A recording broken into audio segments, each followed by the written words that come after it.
And we are live. Another live commit, not just another live commitment. This is the commitment, which means I had to bring in my guy JD Piquel from the On3 page. Don't adjust your YouTubes. He's just here hanging out. How you doing?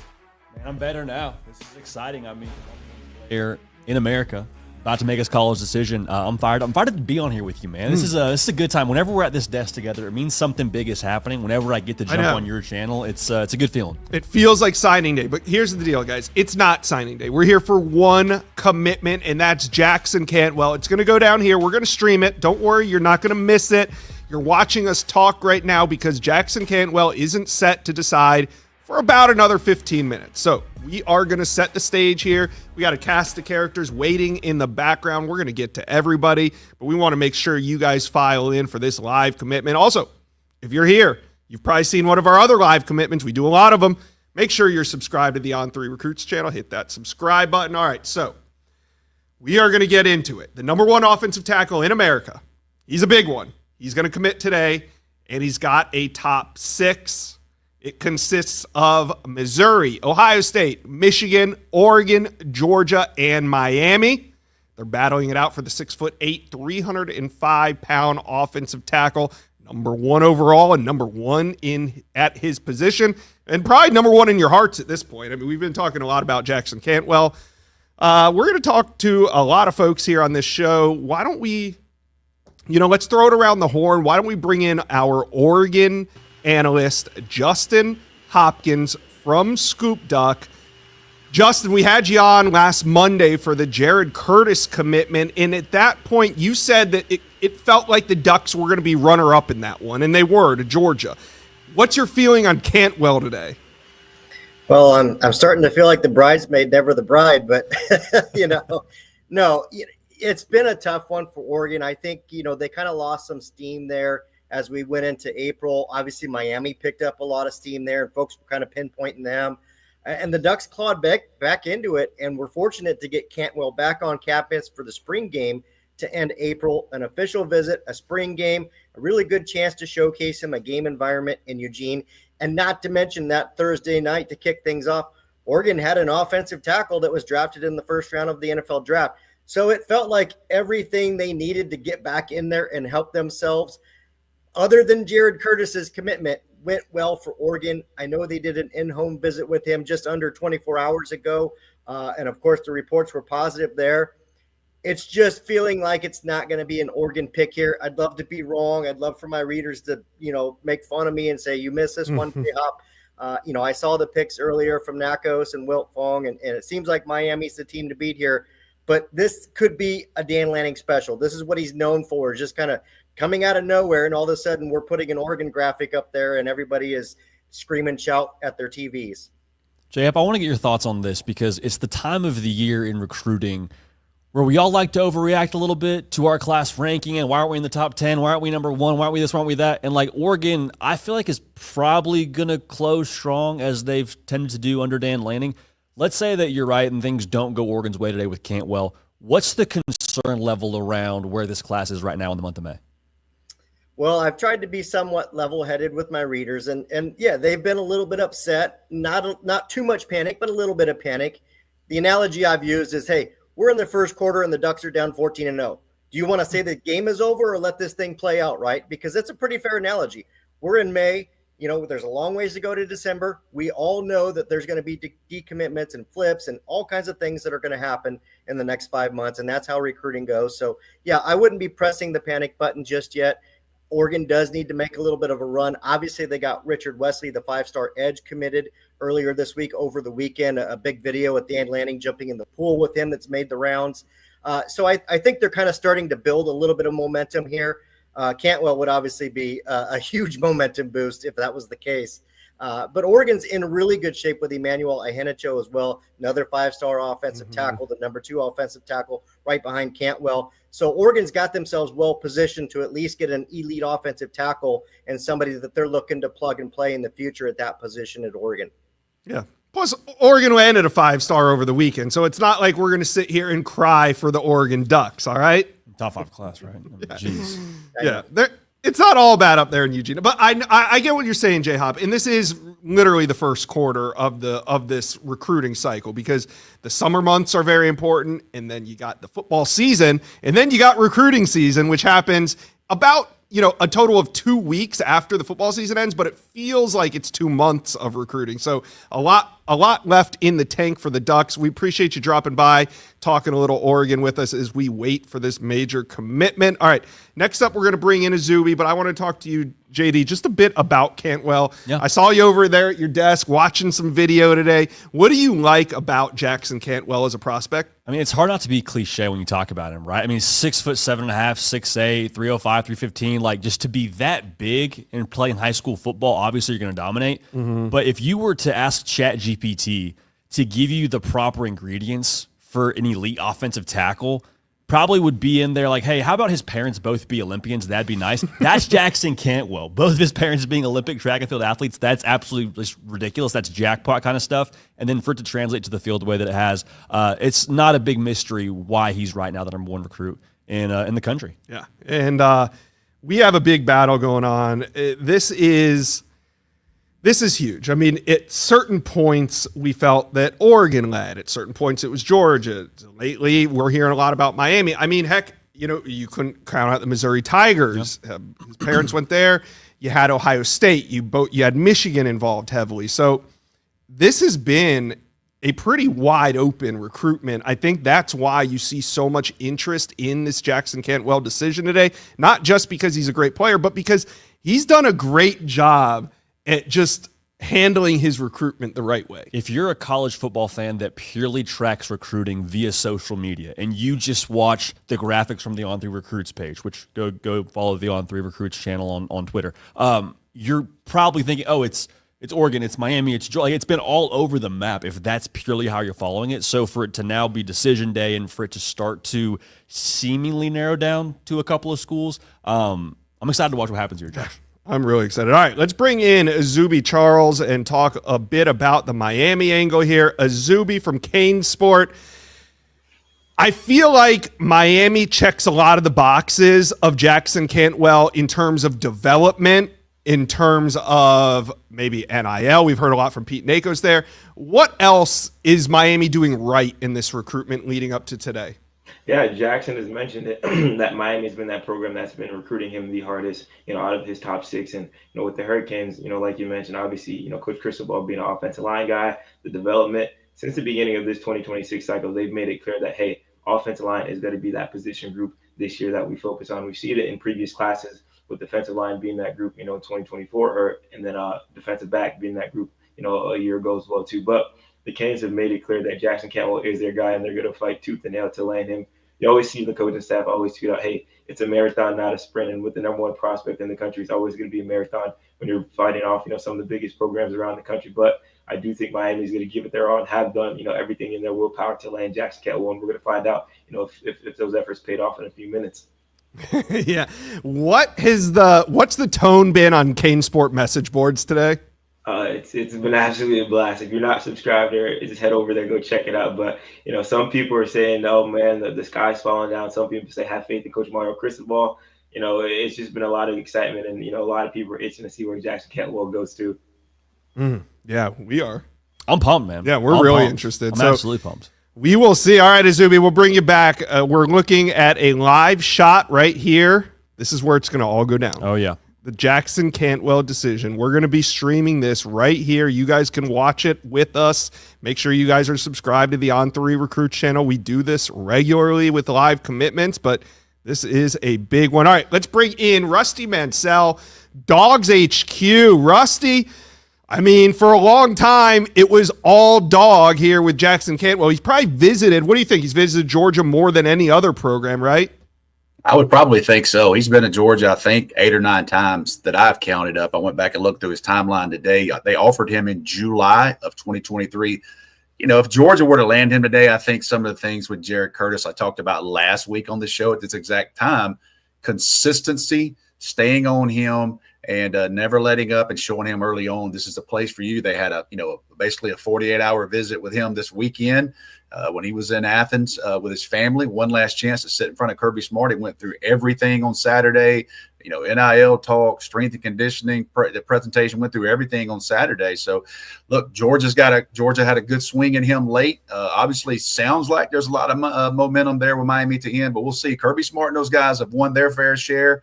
They did so last week. They've already got 3 commitments in May. They got 2 top 100 players in the country in the past 7 days. I think this time last week, Georgia was 18th in the On3 team rankings. Now they're 6th. They get this one would be a big one, but obviously it's a marathon, not a sprint. So we'll see where Georgia is after here in a few minutes. What's the buzz like on Dogs HQ today?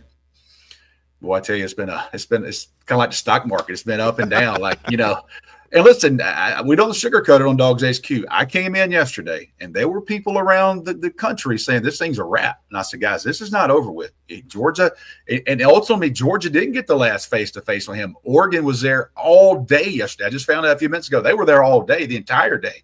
So Oregon most likely got the last face-to-face with him and his family. So, this is one of those ones. I think Justin said it earlier. This is the number 1 player in the country. This is big boy recruiting.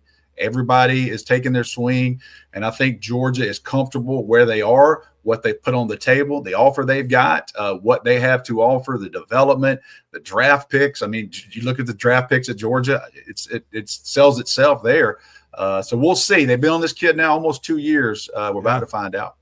Rusty, I'm just doing the math here, man, and if you land Jared Curtis and Jackson Cantwell all before the month of May wraps up and you still have the season to actually play, where I think the confidence is probably pretty high internally in Athens if I know Kirby Smart and how he does things. Talk about just the ripple effect this could have for Georgia and how they could close on this class to have those 2 pieces already locked up before the season starts. That's huge momentum. You start this weekend. We're going to run a story on Dogs HQ tomorrow morning. You wait till you see who they got in town this coming weekend. OV visit season is here.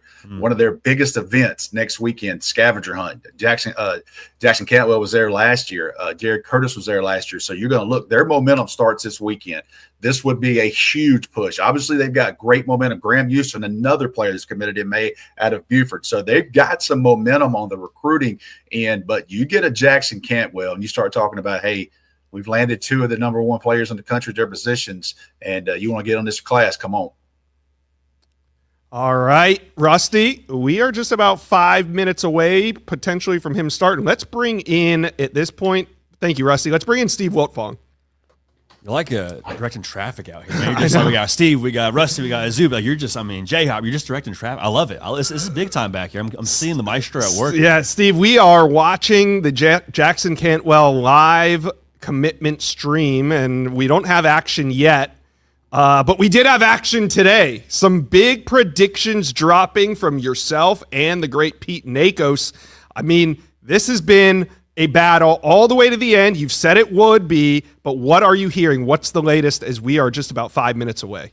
Well, we also talked about it on yesterday's Wiltfong Whip Around. Obviously, for the last couple of weeks, Georgia was the program that looked like they were trending for Jackson Cantwell, but we said don't be surprised if he throws up the U today when he announces his pledge this afternoon. And Miami is the program that has all the buzz right now going into the announcement. They have On3's number 11 ranked recruiting class coming into today. I think they surge into the top 10 based on the intel I have right now. So, Steve, I mean, this one has felt like it maybe different points. Am I correct? We've had maybe 3 different leaders in the last, 6 to 8 weeks. Well, I think 2 schools, Miami and Georgia, a little bit of a back and forth, right? I do think his visit to Oregon for the spring game gave him a lot to think about from a on-field perspective and a branding and marketing perspective with the close ties to Nike. I think he had a phenomenal visit out to Oregon. And then obviously the Ducks, they fight till the end on the recruiting trail. They were the last school in to see Jared Curtis before he committed to Georgia. They're the last school in to see Jackson Cantwell before he announces his commitment today. They're fighting to the end, but there's not much optimism around Eugene from my sources. Miami is the program that I think is the program to watch going into this announcement because of the relentless recruiting. You talk to Mario Cristobal, Alex Mirabal, and the Hurricane staff every day. Obviously, you had to come correct from an NIL standpoint. I was told by one source during this process, don't even call if you don't have $2 million a year. So that's the baseline in this recruitment for Jackson Cantwell. I think Miami is fully vested in showing him opportunities away from the field. And then Mario Cristobal and Alex Mirabel's track record of developing offensive linemen. A source told me yesterday that Jackson Cantwell thinks Alex Mirabel is the best offensive line coach in the country. And Miami has a proven track record, or Mario Cristobal and Alex Mirabel, I should say, of 3-and-done first-round draft picks at the position, with Francis Mauigoa looking like he's going to be next. Now, Georgia's the program has probably led the most of this recruitment. If this was an old-school recruiting battle, I think he'd be a Bulldog. But there's more factors in play now, and Miami, I think, has checked the most boxes coming into today's announcement.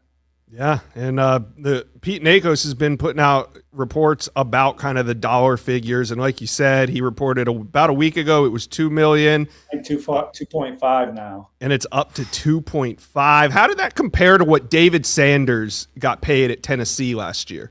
I think it's more. I don't know exactly what the numbers were on David Sanders. I also think with David Sanders' recruitment, there was money, and then there was also a lot of asks for bells and whistles and things away from the football field. All right. Well, let's see. What's the chat feel right now? Chat, chime in. Do you guys think that it's Miami? Is it Georgia, Oregon, Ohio State, Michigan? Is it going to stay home and shock the world and go to Mizzou? Let us know in the chat. We got Kwame Canty chiming in. Shout out to Kwame, Miami fan, with the super chat. No, you didn't keep the same energy, but it's okay. Here you see this. The stage is set. I don't think we can. Can we zoom in and see the hats? I don't. How's everybody doing? There are hats on the table, but I don't think we can zoom in that far. We'll calm before the storm here, Josh. Someone's adjusting the hats. What does that mean? Is there anything with the hat adjust? We're doing a little bit of musical chairs here with the hat game. That's the most intriguing part of this whole thing when we get down to the all the intel's out there, the picks are in, all that. Where's what hat on the table? You know what I'm saying? The hat science of it all. It looks like they are setting up slowly. This has been a slow process to get Jackson Cantwell to the stage, but we got some action here. So we're going to leave this up, but we're going to continue to talk. We'll make sure that we go to Jackson Cantwell when it's time. There are more. Do we want to look at the other offensive tackles that could be coming off the board next? And you got to build suspense here if you're Jackson Cantwell, right? Yeah, I mean, you got America. You got Cantwell at the top, and you got Emmanuel Iheanacho. Both of them could end up being Ducks. I mean, now Oregon a bit of a long shot heading into the Cantwell recruitment. Sure. But, as we just said, Emmanuel Iheanacho has named Oregon his leader. And then you got Felix Ojo sitting there at number 3. He's from the state of Texas, could end up in the state of Texas. Kenya Pepe, I believe he's committed to USC at this point. Here we go. Let's tune in. Let's see what we got. You've put a lot of work in. What has gotten you to this point, do you feel like? Well, I think it's just continued effort and just like trying to, get better and having a purpose in everything I do. And I think that just the singleness of purpose that I've had trying to get better at football and get better at track, it's got me a long way. I think you don't get this far without having some kind of drive. So I think that's kind of what's kept me going. How's this recruiting journey been for you? You hear a lot of stories from 5 stars. Is it going as you expected? Is there stuff that you didn't expect? I didn't really expect to get this wild as of late. Like, it was pretty calm, all things considered, at first, because I just didn't have a lot of I didn't have a lot of drive to make a decision early on, because as a sophomore and a freshman, I was just trying to feel it out. So not a lot was really too stressful then. But once I got to past my junior year of football season, it kind of, the heat turned up a little bit, and it's been tough. It has, but I'm glad I've been through it, and it's changed me for the better. And I think that it's going to culminate really, really well tonight. Just building on a little bit more. It can be hard to stay focused with all eyes on you. This is a small town. People might not think so, but Nixa is a small town. Everyone talks. There's a lot of good talent around Southwest Missouri. How do you feel you've been able to stay focused with all the eyes on you the past couple of years? Well, I think the same thing I've always done has been what I've continued to do, and just keep my head down and keep working. That's just all it is. In a community like this that's really close and follows athletics and just follows the kind of what's going on at the high school a lot in general. It's tough, but that's something that I've been able to do. What advice would you give to younger athletes that are just now starting the recruiting process? It can be hard. It can be stressful. You've had a great support system with coaches and family and all that. I mean, what advice would you give to younger athletes like you? I mean, just don't let it consume you, and just know the main reason why you're doing it. Like, have a why, and like go chase that every single day. Like, have a purpose and know why you're doing something. Otherwise, it'll be tough. And I mean, you just want to. I mean, you want to do it for the right reasons. So I think that's a good thing to do. Last question I got for you. You got 4 schools in front of you. You got Georgia, Miami, Oregon, and Ohio State. What has each of these football programs done to make it this far in your recruitment? Well, I mean, I think there's a lot of things they've done. I mean, there's some schools that poured a lot of time and effort into me over the past year, sometimes 2, I'd say 2, maybe even 2.5 years, depending on like which school it is. But I think in general, like, we're looking at program success, we're looking at offensive line development, we're looking at good relationships with head coach and position coaches there. I mean, this is stuff that like you can't buy this kind of stuff. You can't manufacture this kind of stuff. I mean, it's just substance. Like, that's all it is. Well, thank you for your time, and good luck. And I'm excited to see where you go. Thank you, man. Appreciate it.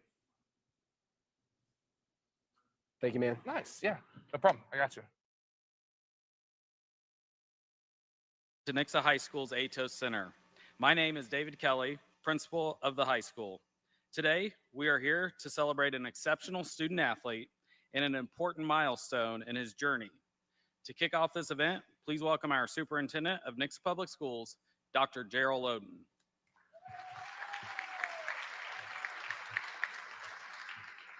Thank you. Thank you. Take a second to look around the room.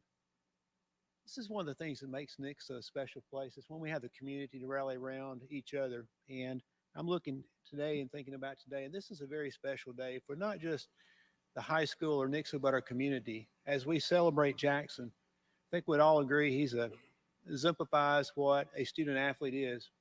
He's someone that makes great grades. He's a leader, and then he's a good athlete too, and a good teammate. I would like to say that there's an exceptional group of athletes here at this time, boys and girls, that have elevated our program, and now we're recognized across the state in all sports. But today signifies us being recognized even at a national level when you have the teams that are here recruiting a kid from Nixa, Missouri. And I know this, we're going to support him, and I do wish he'd pull out an Ole Miss hat. I'm not going to lie. But regardless, even if he goes with Georgia or Ohio State or any of the others, we're going to support him all the way and pull for him and cheer for him, because he is setting the standard for others to follow. And we're really proud of him, and the family too. I know you're proud of him. But I have the privilege at this time just to say once again, we're proud of him. We're excited about today. And I have the privilege of recognizing Coach Perry.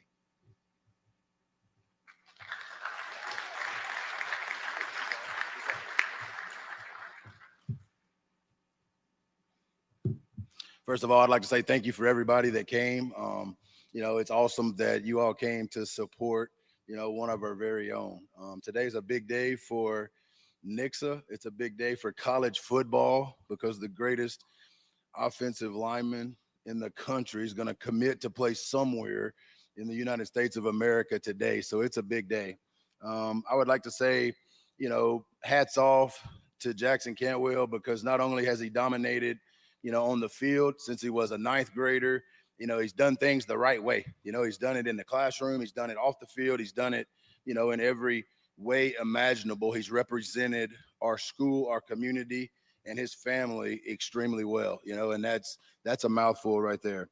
From the first time I saw him when he was, I guess, in the 7th grade, a long, lengthy, tight end, I thought, maybe. And then I met Dad. I don't know if he remembers. I met Dad in the barbecue restaurant. And y'all know how parents are, right? They're like, man, son's big kid, might be something one day. And I'm like, yeah, I've heard that a few times, right? But as it turned out, he did turn out to be something, and something really special, and he has earned every single bit of this. Sometimes he don't get enough credit because everybody wants to throw in genetics. Everybody wants to throw in parents, that were Olympians. But what Jackson has done is work as hard as anybody in this school district. He's lifted weights, he's ran, he's done extra work, he's done everything in the world to give himself the opportunity to be in this situation that he's in today. So my hat's off to him. Where he chooses to go to school, look, man, when you are the #1 player in the country, there's not a bad choice on the list, right? I mean, I know they didn't flip a coin, but I could flip a coin, and we will be 100% supportive and all in. And I think this community will rally behind Jackson Cantwell for the rest of his life, just like you've showed up today. So, hats off to his parents, because without them, he would not be here today. They have been a huge influence on him, and has helped him in every form and fashion. So, he deserves everything he's going to get today. We're super proud of him. I'm going to introduce his O-line coach, the one that has actually made him who he is today.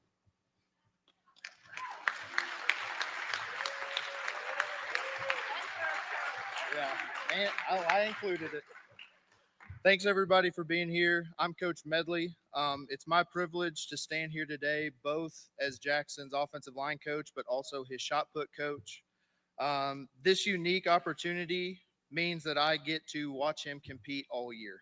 So I see Jackson at least 5 days a week, sometimes 6, 12 months out of the year. And that's been really special for me. And luckily we get another year of it.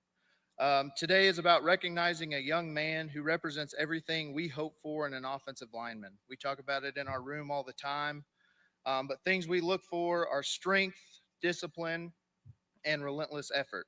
All of these characteristics are represented by Jackson and the way that he plays this sport that we all love.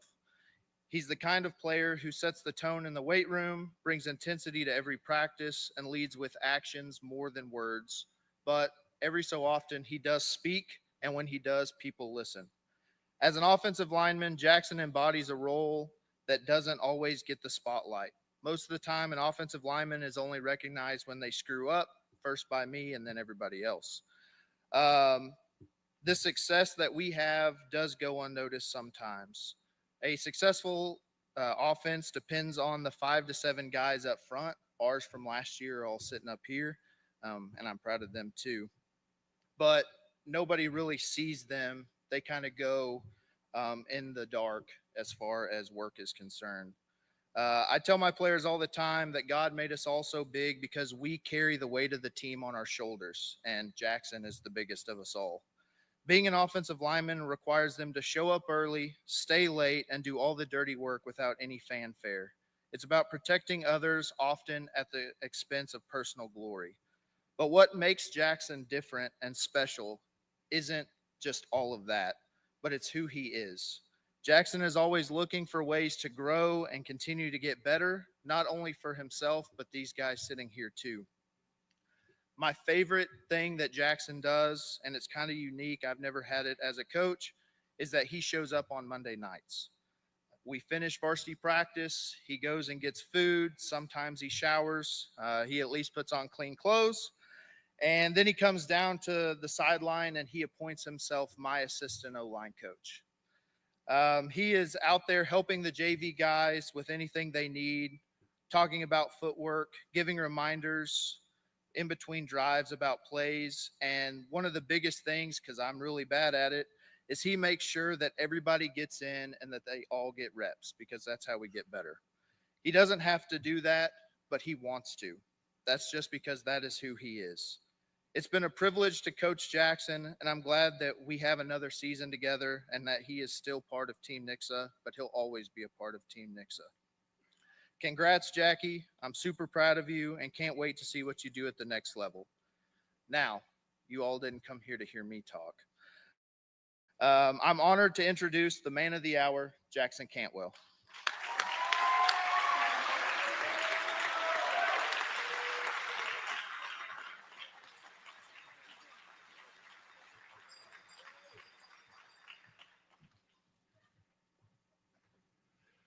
Thank you guys for coming out. It means a lot for sure. This isn't going to be too long anymore. I just want to thank, a lot of people I can thank. I'm sure I'm going to forget some, so bear with me. But I want to thank all my coaches that have put effort into me from start to finish. Especially Coach Perry and Coach Medley. This has been a really important time in my life, and I really thank them for being there for me. I want to thank all my teachers that have spent time with me. I want to thank all my teammates, especially my trench guys, a lot of them right here. Love those guys. I'd like to thank Drew and Kyle for making this process go a lot smoother. I'd like to thank all the Nixa fans, really anybody with Nixa Athletics or a fan of Nixa Athletics. It means a lot. They show up every Friday. They show up really for everything. And it's meant a lot to this community for sure. And most importantly, I thank my mom and my dad because they've been there for me throughout this whole process. They've done a fantastic job. I love them to death. I mean, that's just, it means more than you guys could ever know. And I mean, this has been a long time coming for sure. But I think at this time, I'd like to announce that I will be committing to University of Miami. The Canes for Jackson Cantwell. It is Miami.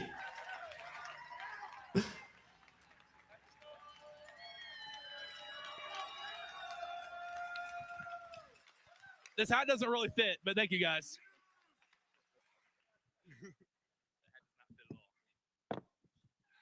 Thank you guys. I appreciate it. And that hat doesn't fit at all, so I'm not going to wear that. But All right, let's bring in Azubi Charles for a quick reaction. That's not Azubi. This is Azubi. What just happened? We just witnessed Jackson Cantwell commit to Miami. What does this mean for the Canes? Absolutely massive. I think this might go down as the biggest recruiting win for Mario Cristobal, just how significant of a player this is, the number one prospect in the 2026 class, and a guy that we've talked about, for several months now, being a guy that can potentially come in and be a day one guy at Miami. Talked about it a little bit with Panay Sewell being a 3-and-done guy and Francis Manoa being a 3-and-done guy. And, they think Jackson Cantwell can be that guy. And just, like I said, an absolutely massive win for the Hurricanes. And, somebody posted about it. Rusty Manziel said, hey, at the end of the day, going head-to-head with Miami, you don't want to be there. So kudos to Mario Cristobal and those guys closing it out and, landing the number one prospect in the 2026 class. Whew, the chat is going crazy. Kane Sport is going crazy. JD, we are going crazy. What an unbelievable moment for Jackson Cantwell. I mean, this is huge for Cristobal to get another guy on the offensive line. Like you see great teams do two things. One, they build from the inside out, meaning that they build from the trenches out to the skill players. Mario Cristobal now proving a point. He's going to do that. Jackson Cantwell, Francis Manoa. I mean, the list goes on. And then also they stack elite classes. Like Miami already has 2 top 10 classes under Mario Cristobal, turning in a positive direction now, landing the top player in America, Jackson Cantwell. Azubi, what does this do for Miami recruiting heading into some crucial months? Absolutely massive. This shows that the direction what this program is trending in. Obviously, like you guys said, have had some, pretty good recruiting classes, but you haven't had that number one player. You miss out, on a Jeremiah Smith. You miss out on a DJ Pickett before. Now you get the guy in the 2026 class, and that has to look good for a lot of top recruits across the country, especially the caliber of player of Jackson Cantwell is. So it's going to be absolutely massive for the Canes on the recruiting trail moving forward, saying, hey, we got the number one prospect in the class. Come join us in Coral Gables and come be a part of something great. All right, go join the celebration on Kane Sport, a momentous day for Miami Hurricane fans. They are going crazy right now in the chat. Let's hear it, Miami fans. And let's bring in Steve Wiltfong, On3 national analyst. Steve, you closed it out with a pick to Miami. Jackson Cantwell closes it out with the Miami hat. Talk to us. You witnessed it. Are you surprised at all how it went down? No, I mean, look, I know people are going to make a big deal about NIL in this recruitment. And look, as I said at the top of the show, one college coach was told, if you don't have $2 million, don't call back from the agency here. But you also have to point towards Miami, their track record of player development at the position with Mario Cristobal and Alex Mirabal's history, the 3-and-dones that they've had, Francis Mauigoa being the next one up on that list, guys like Jonah Williams, Panay Sewell, and no program recruited Jackson Cantwell harder. He said as much throughout his process. He talked to Miami every single day. His parents talked to Miami an awful lot. Mario Cristobal was very involved in this recruitment. He thought Alex Mirabal was the best coach in the country. Obviously, Pete Nakos was first to report the $2 million baseline NIL package. I think that went up over the last week. And with it all coming together, Miami landing Jackson Cantwell, beating Georgia, Oregon, among others. Yeah, and Steve, over the last couple of years, we've seen Mario Cristobal take big swings at some big-time recruits, but this might be his biggest get so far at Miami. Absolutely. Look, he wants to restore Miami back to a national championship caliber program, and he's got the support from the administration and alums and boosters to help get them there. They're coming off a season where they had the Heisman Trophy winner. They've gotten better every single season since this coaching staff has been there, and they want to continue elevating it with guys like Jackson Cantwell. They move up to number 8 in the On3 industry recruiting rankings with Cantwell in the fold, and they're going to have a great chance to finish in the top 5 with some of the guys that they still have out there. Yeah, we're looking at some of their top commitments right now. Linebacker Jordan Campbell, who was looking around, maybe not looking around so much after this one, after watching Jackson Cantwell commit to Miami. JD, we saw his parents up there. His dad is an absolute unit. I mean, you can tell he comes from a long line of good genetics at the position of offensive tackle. Yeah, Josh, I mean, the schemes across college football, they change all the time. They change with the weather. What doesn't change is big people moving small people. Miami landed a very big human being, 6'8", 315, in Jackson Cantwell. And I told you this was we were watching his commitment ceremony. I like my offensive linemen to have one of two things, a mullet or facial hair. Cantwell has both. It's the reason he's the #1 player in America.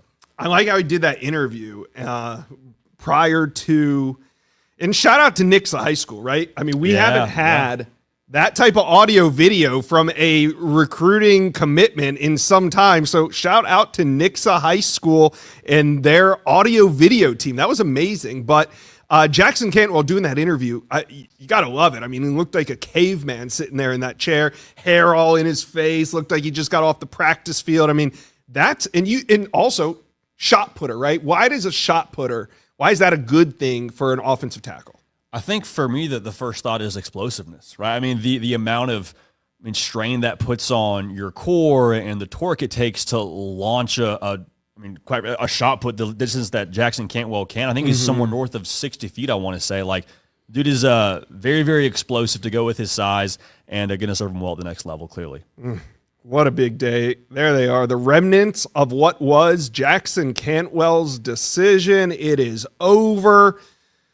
But he's not the last big offensive tackle to be coming off the board. I want to talk with Steve Wiltfong a little bit about what's next at the offensive tackle position. We got a couple big names that are going to be coming off the board this summer. We don't know when the rest are, but up next, well, not up next, but now we kind of turn our focus to the number 2 ranked offensive tackle in the country, Emmanuel Ihenacho, along with Felix Ojo. So Ihenacho out of the DMV area, Felix Ojo out of the state of Texas. Steve, what's the latest on these 2 5-star offensive tackles who are up next? Oh, Steve, you're muted.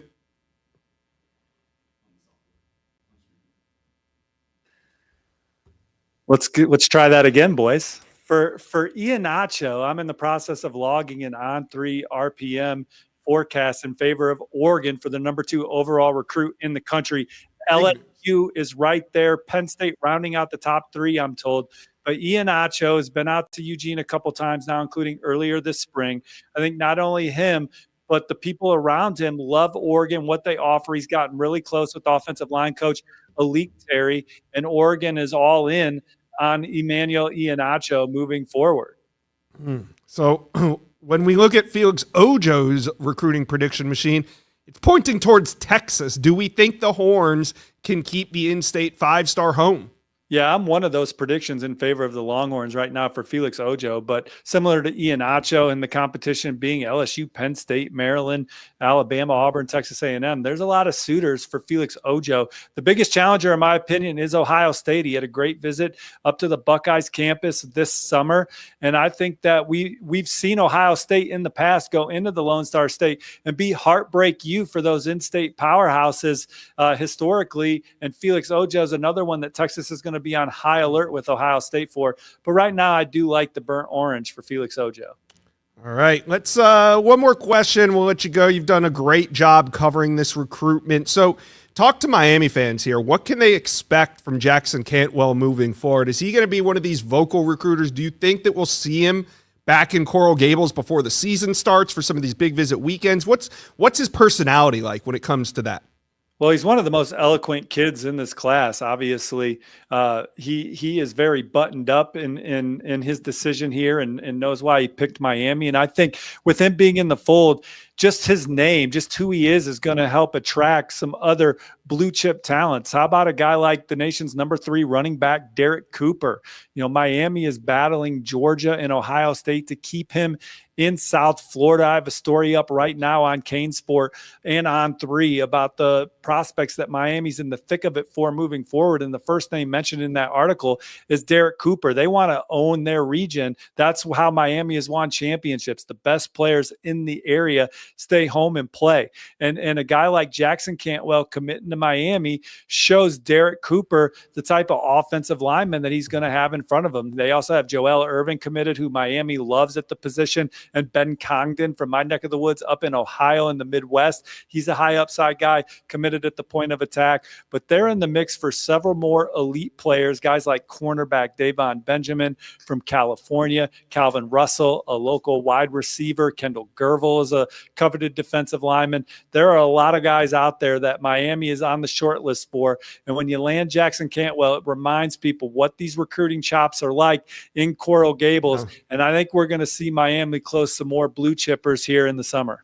All right, Steve, great work on this Jackson Cantwell recruitment. You guys told the story beautifully all the way to the end, the twists and turns. We did a great job covering it here for On 3. And we'll see you tomorrow. We got another live commitment. Jonas Walton tomorrow right here on this channel. We will see you back here. I'll be there. Take care, guys. All right. See you, Steve. All right, JD. Woof, what a day. Felt like signing day. It did, man. It felt like one of those big moments in this recruiting cycle that we're going to look back at when we're sitting here in December on National Signing Day and saying, remember when Jackson Cantwell gave his pledge to the U and helped build up that 2026 class for Cristobal and company? Yeah, and I think this one sticks. I mean, I know recruiting is recruiting and nothing's ever a lock until pen hits paper. But I feel confident in this one. I think this recruitment is over. I think we're going to see Jackson Cantwell do a great job recruiting for Miami. Let's see what he can kind of attract down there to Coral Gables. It's still very early in the cycle, so there's a lot more to come. There's a lot more to come on this channel. If you guys haven't already, hit subscribe. We are here for all these live commitments. We're going to be back tomorrow for another big one. So stay tuned, and thank you guys for joining us for this one.